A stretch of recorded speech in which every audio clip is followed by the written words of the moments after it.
Hi students, today we are going to discuss about creative thinking. We already discussed about creative thinking, what is creative thinking and what are the steps in creative thinking. Today we are going to discuss about two types of creative thinking. Before going to the types of creative thinking, let me once again remind you what is creativity and creative thinking. So, creativity is the act of doing or turning new and imaginative ideas into reality. We are using new initiation, a novel solution to a problem, or we are bringing a new idea or new solution to a reality. നമ്മൾ ഒരു കാര്യത്തിലോട്ട് പുതിയ ഐഡിയകൾ കൊണ്ടുവരികയാണ്. ഇതുവരെ ഉപയോഗിക്കാതെ പുതിയ ഒരു കാര്യത്തെ നമ്മൾ എന്ത് ചെയ്യാണ്, റിയാലിറ്റിയിലോട്ട് നമ്മൾ ഇൻട്രൊഡ്യൂസ് ചെയ്യാണ്. അതൊരു പക്ഷേ എന്തെങ്കിലും ഒരു പുതിയ ഇന്നോവേറ്റീവ് ആയിട്ടുള്ള ഒരു ഒബ്ജക്റ്റ് ആയിരിക്കാം, അല്ലെങ്കിൽ എന്തെങ്കിലും ഒരു കാര്യത്തിന് വേണ്ടിയുള്ള ഐഡിയ ആയിരിക്കാം, അല്ലെങ്കിൽ ഒരു പ്രോബ്ലത്തിന് വേണ്ടിയിട്ടുള്ള സൊല്യൂഷൻ ആയിരിക്കാം. So this should be new and novel when compared to the previously used one. And it is the ability to perceive the world in a new way. We are seeing the world in a new way, we are perceiving it. We are not taking it as in the old manner. നമ്മൾ പഴയതുപോലെ തന്നെ അല്ല ഇതിനെടുക്കുന്നത്. പുതിയ രീതിയിൽ നമ്മൾ എന്താണ് നമ്മുടെ ലോകത്തെ, നമ്മുടെ ചുറ്റുമുള്ള കാര്യത്തെ നമ്മൾ നോക്കി കാണുകയാണ് ക്രിയേറ്റിവിറ്റിയിലൂടെ. There is no hidden patterns. We are finding some hidden patterns or things. നമ്മളൊരു കാര്യത്തെ ഒളിഞ്ഞു കിടക്കുന്ന ഒരു സൊല്യൂഷന് നമ്മൾ എന്ത് ചെയ്യാണ്, വി ആർ ഫൈൻഡിങ് ഇറ്റ്, നമ്മൾ കണ്ടെത്തുകയാണ്. We are generating a solution from it. So മെയിനായിട്ട് ഇതിലുള്ളത്, ക്രിയേറ്റിവിറ്റിയിലുള്ളത് എന്ത് വെച്ചാൽ 2 പ്രോസസ്സസ് ആണ്. And these processes are thinking then producing. ആദ്യം അവിടെ ഒരു ആലോചനയുണ്ട്. We need to think first and then we need to produce our ideas. Then only it will be a success. So if you have ideas and if you are not acting on them, it is not productive at all, because it just becomes an imagination and it cannot be a creativity. To be a creativity, we should act what is our ideas, act our novel ideas, then only it can be considered as creative one. Otherwise it will be a mere thinking or imagination. So we already discussed that creative thinking is thinking out of the box. നമ്മൾ ഒരു കാര്യത്തെ അതിൻ്റെ barrier, limit കടന്ന് ചിന്തിക്കുകയാണ്. ആ ഒരു ബോക്സിൻ്റെ ഉള്ളിലോ അല്ലെങ്കിൽ ആ ഒരു ലിമിറ്റഡ് ഏരിയൻ്റെ ഉള്ളിലോ നമ്മൾ തിങ്ക് ചെയ്യുകയാണെങ്കിൽ we will not be able to produce a innovative ideas or approaches to a particular task. നമ്മൾ എന്താണ് ഇത്രയും കാലം എല്ലാവരും എന്താണോ ചെയ്തിരുന്നത് ആ ഒരു വേ തന്നെ ആയിരിക്കും നമ്മളും ഫോളോ ചെയ്യുക, അല്ലെങ്കിൽ അങ്ങനെയുള്ളൊരു സൊല്യൂഷൻ മാത്രമായിരിക്കും നമ്മൾ ചെയ്തുകൊണ്ടിരിക്കുക. ഇപ്പോൾ നമുക്ക് ഒരു കാര്യം, ഒരു പ്രോബ്ലം എല്ലാവരും മെജോറിറ്റി എങ്ങനെയാണോ സോൾവ് ചെയ്തിരുന്നത് നമ്മളും അതേപോലെ സോൾവ് ചെയ്യും. പക്ഷേ ക്രിയേറ്റീവ് തിങ്കിങ്ങിൽ എന്താണ്, we are thinking beyond that. നമ്മൾ അതിന് അപ്പുറമായിട്ട് നമ്മൾ ചിന്തിക്കുകയാണ്. And we are thinking it in order to solve a problem or task, and it is in a novel way and out of box idea. ഒരു നമ്മുടെ ബാരിയറിൻ്റെ beyond നിന്ന് നമ്മൾ ചെയ്യുന്ന ഒരു ഐഡിയ ആണ്. And these creative thinking is relaxed idea. It will be a open idea, but it will not be ordered. It will be a structured idea, but creative thinking is much better than or predictable than critical thinking. Critical thinking നമുക്ക് ഒരിക്കലും it is unpredictable. പക്ഷേ creative thinking എന്താണ്, it is predictable.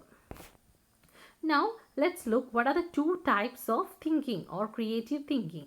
That is convergent thinking and divergent thinking. So let's first of all look what is convergent thinking.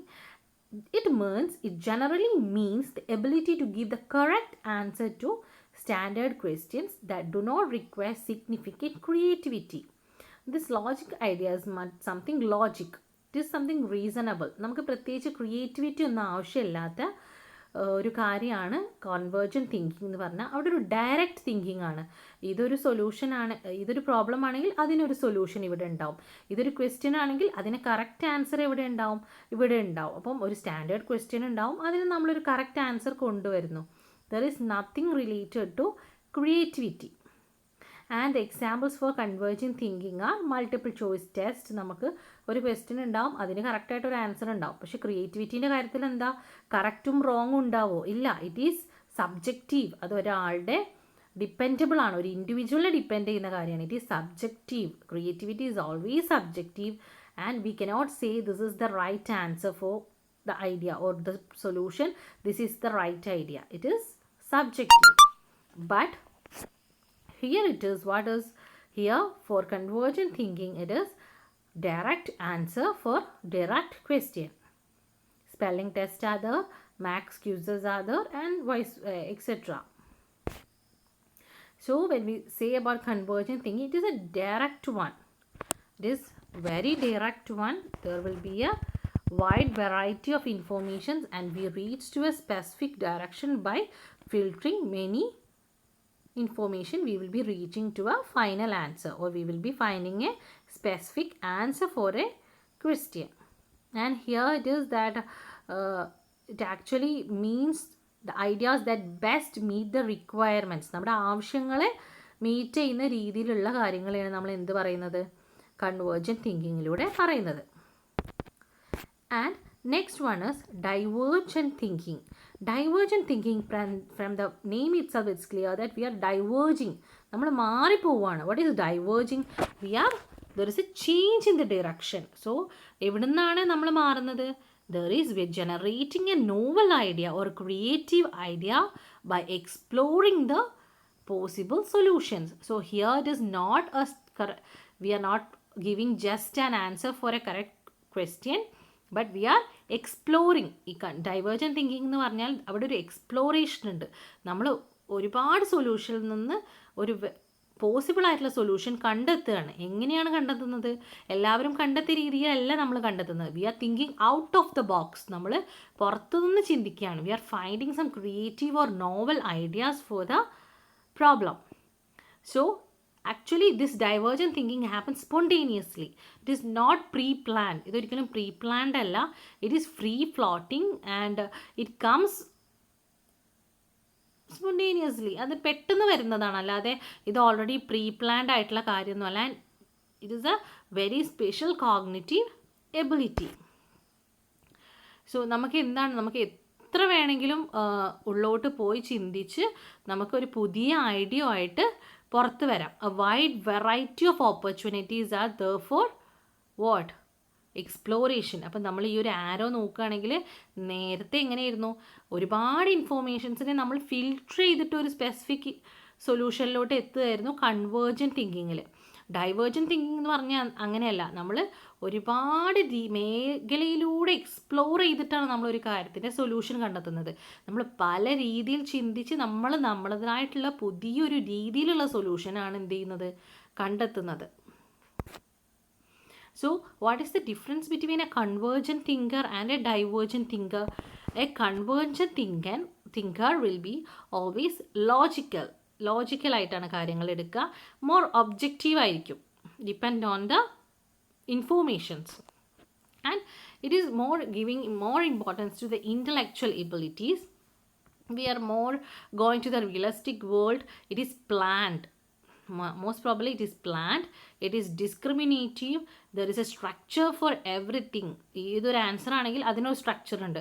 ആ ഒരു ക്വസ്റ്റ്യനുള്ള answer ഇന്ന രീതിയിൽ എഴുതിയാൽ മാത്രമേ അത് കറക്റ്റ് ആവുള്ളൂ. അപ്പം there is A structure and we are giving more importance to the quantity of informations. But what about a divergent thinker? A divergent thinker is always thinking intuitive. That is, he is thinking out of the box. It is more creative and novel. And moreover, it is very subjective. It depends on the individual, how the individual perceive his world.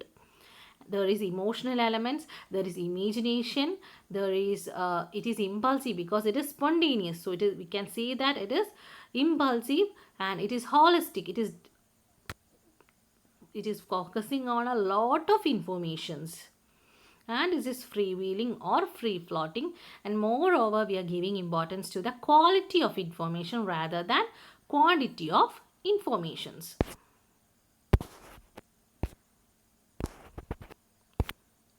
Now we are going to discuss about a very important model of creative thinking, and this is known as 6-phase model of creative thinking, and another name of this model is ICEDIP model, and this ICEDIP comes from the stages or 6 phases that is going through this model, or the model explains there are 6 phases according to this model for a creative thinking, and these are inspiration, clarification, evaluation, distillation, incubation, and perspiration. So let's look what is these all phases means. Inspiration from the word itself, we know that inspiring something, we are inspiring something, we get inspired of something, we are exploring something. നമ്മൾ പുതിയ കാര്യങ്ങൾ generate ചെയ്യാൻ, പുതിയ ideas, പുതിയ വിഷൻസിനെ നമ്മൾ എന്ത് ചെയ്യാണ്, നമ്മുടെ ഡ്രീം പല കാര്യങ്ങളും നമ്മൾ ഇമേജിനേറ്റീവായിട്ട് കൊണ്ടുവരികയാണ്. We inspire something and something inspires us to. നമ്മൾ പുതിയ കാര്യങ്ങൾ എന്ത് ചെയ്യാണ്, എക്സ്പ്ലോർ ചെയ്തെടുക്കുന്ന ആ ഒരു ഫേസിനെയാണ് നമ്മൾ ഇൻസ്പിറേഷൻ എന്ന് പറയുക. Clarification എന്ന് പറഞ്ഞാൽ where you discuss your aims. What is your aim? You need a clarification of your aim, your task, how we should solve that task, where should we focus in order to reach our goal. നമ്മൾ എവിടേക്ക് focus ചെയ്യണം, and what are the risk while doing these things. ഇങ്ങനെയുള്ള clarifications ഒക്കെ നമുക്ക് കിട്ടണം.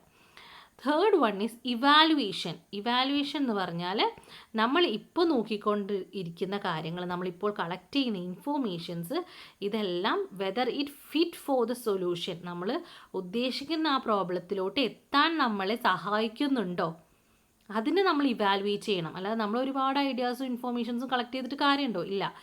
നമ്മുടെ ഐഡിയാസിനെ അതിൻ്റെ പൊട്ടൻഷ്യലിൽ എത്തിക്കാൻ, ടു ഗീവ് ഇറ്റ്സ് ബെസ്റ്റ്, അതിന് നമ്മൾ ഈ ഉള്ള നമ്മൾ നോക്കുന്ന ഇൻഫോർമേഷൻസ് എന്ത് ചെയ്യുന്നുണ്ടോ, നമ്മൾ ഹെൽപ്പ് ചെയ്യുന്നുണ്ടോ, നമ്മൾ ഈ ചെയ്യുന്ന വർക്ക് മുന്നോട്ട് കൊണ്ടുപോയാൽ നമുക്കൊരു ബെറ്റർ സൊല്യൂഷനിൽ എത്താൻ കഴിയുമോ എന്നുള്ള കാര്യത്തിനൊക്കെ ഇവാലുവേറ്റ് ചെയ്യുന്നതാണ് തേർഡ് സ്റ്റെപ്പ് അല്ലെങ്കിൽ തേർഡ് ഫേസ് എന്ന് പറയുന്നത്. Fourth phase is distillation. Distillation is the process of concentrating or boiling your ideas down into a single vision. നമ്മൾ ഇവിടെ എന്ത് ചെയ്യാണ്, അതിനെ കൂടുതലായിട്ട് കോൺസെൻട്രേറ്റ് ചെയ്ത് നമുക്ക് കിട്ടിയ ഇൻഫോർമേഷൻസിനെല്ലാം നമ്മൾ we are cleaning the things we got. നമുക്ക് കിട്ടിയതിൽ നിന്ന് നമുക്ക് എസെൻഷ്യൽ ആയിട്ടുള്ളതിനെ മാത്രം നമ്മൾ എന്ത് ചെയ്യാണ്, ഫോക്കസ് ചെയ്തിട്ട് നമ്മുടെ എയിമിലോട്ട് ഫോക്കസ് ചെയ്യുകയാണ്. അതിനാണ് ഡിസ്റ്റിലേഷൻ എന്ന് പറയുന്നത്. Then it is incubation. നമ്മൾ ഓൾറെഡി പഠിച്ചിട്ടുണ്ട് ഇൻക്യുബേഷൻ എന്ന് പറഞ്ഞാൽ എന്താണ്, വി ആർ നോട്ട് തിങ്കിങ്. നമ്മളൊരു അങ്ങനെ ഇരിക്കുകയാണ് വിത്തൗട്ട് എനി തോട്ട്, നമ്മൾ ഒന്നും ചെയ്യുന്നില്ല. We are not doing any work or we are not thinking about our ideas. ഇതുവരെ നമ്മൾ എന്ത് ചെയ്യുന്നു, ഒരു കാര്യം ചിന്തിച്ചു, ആ കാര്യം സക്സസ് ആവുമോ എന്നുള്ളതിന് ഇവാലുവേറ്റ് ചെയ്തു, ഏറ്റവും ബെസ്റ്റ് ആയ പൊട്ടൻഷ്യൽ പുറത്തേക്ക് എടുക്കാൻ ആവശ്യമായിട്ടുള്ള ഐഡിയാസ് മാത്രം നമ്മൾ എടുത്തു, അതിനെ നമ്മൾ വിഷനിലോട്ട് നമ്മൾ കോൺസെൻട്രേറ്റ് ചെയ്തു. ഇവിടെ എന്താണ് ഇൻക്യുബേഷനിൽ, നമ്മൾ we are not doing anything, we are not thinking, but നമ്മളെന്താണ്, ലെറ്റ് ഇറ്റ് ഗോ, ഇപ്പോൾ നടക്കുന്ന പോലെ തന്നെ നടക്കട്ടെ. പുതിയ കണക്ഷൻസ് നാച്ചുറലി നമുക്ക് എന്തെങ്കിലും കിട്ടുമോ എന്നുള്ളത് വെയിറ്റ് ചെയ്ത് നിൽക്കുകയാണ് നമ്മളൊരു ഒക്കേഷണലി പോകേണ്ടതെന്ന് പറഞ്ഞാൽ നമ്മളൊരു അവസരം കാത്തു നിൽക്കുകയാണ്. വരട്ടെ, ഇപ്പോൾ സംഭവിക്കുന്നത് പോലെ വരട്ടെ, ഒരു പോയിന്റിലെത്തുമ്പോൾ we get a chance to explore, അല്ലെങ്കിൽ നമുക്കൊരു ടാസ്കിൻ്റെ സൊല്യൂഷൻ നമുക്ക് കിട്ടും. അതിന് വേണ്ടി ആ ഒരു അവസരത്തിന് വേണ്ടി കാത്തിരിക്കുന്ന ഒന്നും ചെയ്യാതെ പതുങ്ങിയിരിക്കുന്നൊരു സമയമാണ് ഇൻക്യുബേഷൻ എന്ന് പറയുന്നത്. And perspiration is the last step where the hard work phase where you actually put plans into action with determination. ഇതുവരെ നമ്മൾ കളക്ട് ചെയ്ത ഇൻഫോർമേഷൻസിനെയും നമ്മൾ ചെയ്ത് വെച്ച വർക്ക്സും എല്ലാം നമ്മൾ ആക്ഷനിലോട്ട് ഇംപ്ലാന്റ് ചെയ്യുകയാണ്. അതൊരു ആക്ഷനായി മാറ്റുകയാണ്. നേരത്തെ നമ്മൾ ഡിസ്കസ് ചെയ്തു, നമുക്ക് ഐഡിയാസ് ഉണ്ടായിട്ടോ തോട്ട്സ് ഉണ്ടായിട്ടോ കാര്യമില്ല, we need to put it into actions. നമ്മളത് നമ്മുടെ റിയാലിറ്റിയിൽ, നമ്മുടെ റൂട്ടീനിൽ നമ്മളത് ആക്ഷൻ, നമ്മളതിനെ കൊണ്ടുവരണം, നമ്മളത് പ്രവർത്തിക്കണം. എന്നാൽ മാത്രമേ നമുക്ക് എന്ത് ചെയ്യാൻ പറ്റുള്ളൂ, we need the best result or we can solve a task. So for that with determination we need to actually put our plans into actions. അപ്പോൾ നമ്മൾ കളക്ട് ചെയ്ത ഇൻഫോർമേഷൻസിനെയും നമ്മുടെ ഐഡിയാസിനെയും എല്ലാം ആക്ഷനിലോട്ട് മാറ്റുന്ന ഫൈനൽ സ്റ്റേജാണ് പെർസ്പിരേഷൻ എന്ന് പറയുന്നത്. So these are the 6 stages. I hope it's clear to you. So we will discuss it during our discussion class. Okay, thank you.